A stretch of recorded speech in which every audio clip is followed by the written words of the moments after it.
As I talk about this show, please note that it is understood that a certain amount of producer manipulation is present, and I can only talk about events as they are edited and presented on this show. Good morning, good afternoon, good evening, wherever and whenever you are. Let's get into Season 5, Episode 3 of 90 Day Fiance Before the 90 Days. This episode starts off with Alina and Caleb. Caleb meets Alina at the airport. He doesn't act the least bit enthusiastic to see her, and even goes on to say, "She's smaller than what I thought she'd be." He goes on to roll his eyes and act supremely inconvenienced by having to help her with her wheelchair. On the one hand, after communicating with Alina for 13 years, you should know what her life is like. On the other hand, the responsibility kind of falls on Alina to impress upon him these things.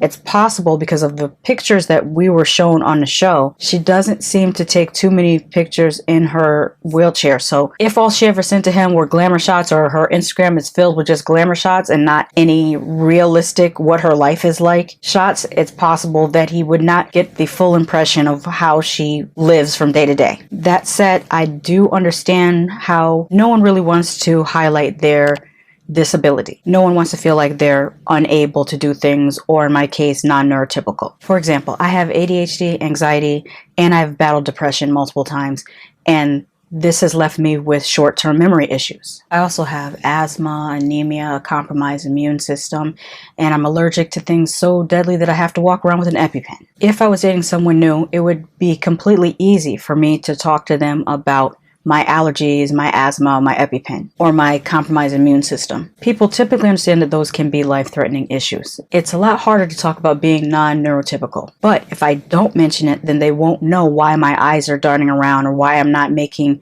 prolonged eye contact, or why I forgot about something that they told me 2 days ago. It's generally up to me to let people know that I have ADHD so that they know that I'm not being aloof or disinterested or deliberately forgetful. It's just really hard to tell people about your disabilities because you don't want people to think less of you, and you also don't want people to feel sorry for you. So I get why Alina wouldn't talk about this as much as she probably should. Anyway, when they get back to the hotel, Caleb asks where Elijah slept. Then he inspects the bed where Elijah slept, and they have a weird conversation about friends cuddling, because apparently Elijah slept in the bed with Alina, which is odd for Alina to do, because why would you have Elijah sleep in the bed knowing that Caleb is coming? He's going to feel a little bit weird about sleeping in the same bed that somebody slept in the night before. Granted, you are in a hotel, so you are technically already sleeping in the bed that somebody else slept in, but at least the sheets got changed, hopefully. At first, Caleb acts a little bit jealous of Elijah, but then he starts going on about how he likes to cuddle his friends too,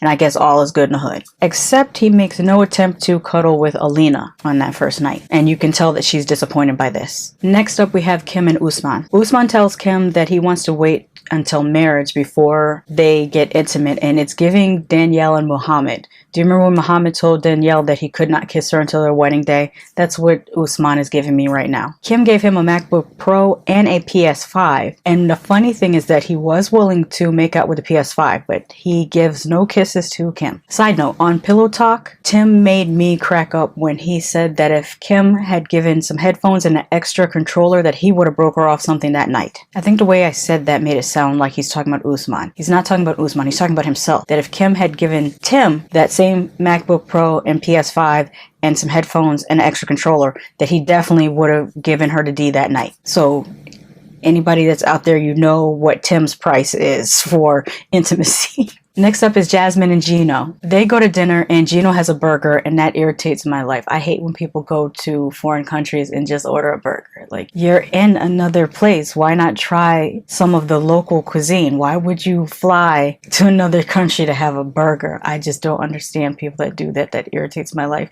even though it doesn't affect me in any way. I mean, what other people do doesn't affect me in any way or shape or form, but for some reason I'm irritated by that. Jasmine gets mad because he wants to tip the waitress. At first I thought it was just a cultural thing, because tipping is not customary in every country. A lot of countries actually pay wait staff a livable wage, therefore tipping is not customary. Here we have to tip because a lot of times people are being paid $2 or $3 an hour. Is it even up to $4 an hour? I hope so. But I thought that was going to be the basis of the disagreement. No, she was just jealous. She thought that by him giving her a tip that he wanted to be with her. It still could be wrapped in a cultural thing, but as I said in episode 1 and 2, Jasmine gives me crazy. I don't think that's what it is. Later, Jasmine changes into her Fredericks of Hollywood lingerie, and she asks Gino if he would like to take a shower, which is a hint. She's hinting to you that you are not clean and asks you if you would like to wash up. He doesn't take the hint and instead actually tries to climb into bed with his shoes and hat on. It's giving a shower scene in Weird Science. She literally has to tell him to take his shoes off. This grown 50-year-old man. He does keep on his Gymboree Baby Gap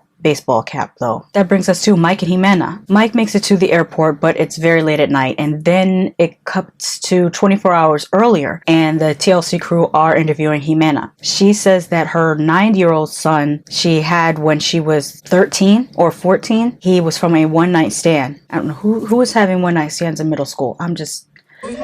You're a victim. Here we go, CSI. I think you're a victim. Her younger son, who I believe is 5 years old, she says is from a drug dealer who's currently serving a prison sentence. And that she actually went to the prison on a conjugal visit to get pregnant by the drug dealer. No comment. Finally, we meet Ella and Johnny. Ella is a 27-year-old from Wyoming. Let's see, a few words come to mind when describing Ella's problematic, fetishy, not caring about Johnny's actual culture-ass behavior. She says she loves Johnny, who's 35 years old and from Shanghai, China. Ella says that she loves Asian culture, but what she really loves is Japanese pop culture. And I say pop culture because she's basically enamored with anime and not actual Japanese culture from what we've seen on the show so far. She also doesn't seem to acknowledge the fact that Johnny is from China and not Japan. Reminder, I'm basing this off of what we've been shown on the show after the editors have their way, so grain of salt. We may yet learn more about Ella. Meanwhile, Johnny says that he loves USA culture, and those messy boots editors immediately cut to the picture of him with all the guns, because that's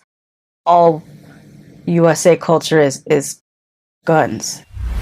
This channel is called The Learning Channel. Look at that, that's the end of my notes.